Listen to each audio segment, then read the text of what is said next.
the F-150 EcoBoost engine. It's built to give the F-150 more towing power than any other half-ton. It's built to give it more torque than any competitive half-ton. It's built Ford tough.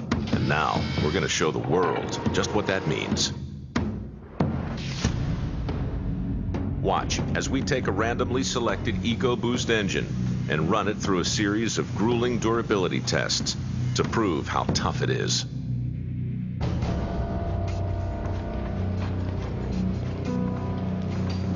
In medieval times, they had machines like the rack and the Iron Maiden.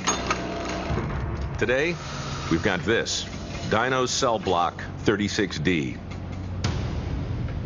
Here, engineers accelerate wear, replicating 10 years of hard use in 300 hours. And we learn about how our customers use our products, and then we take those and we crank them to the extremes. So we go to the extremes of the temperatures, we go to the extremes of the loads and the speeds that we see. It won't take us 10 years, 150,000 miles. We can do it over the course of weeks or months. This dynamometer will simulate towing over 11,000 pounds up a grade steeper than Pikes Peak. The engine fatigue test runs the engine for over an hour at full throttle. And then there's thermal shock testing. It deep freezes the engine to minus 20 degrees, then shocks it to 230 degrees. You're putting a tremendous amount of heat into an engine block that's already very cold. It starts to expand in very bizarre ways. Stresses start to develop in the cylinder block. That's like going from the Arctic to Death Valley in 15 minutes. And they do it over and over and over, constantly.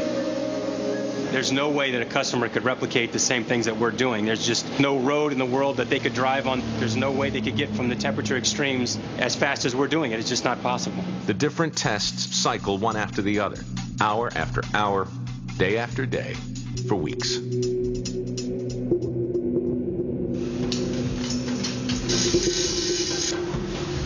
So we've simulated 150,000 miles on this engine.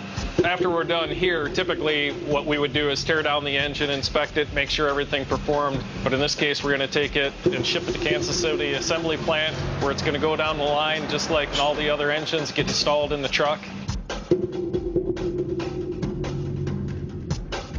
Now, after you put an equivalent of 150,000 miles like this on an engine, you might think that's proof enough. But we're just getting started.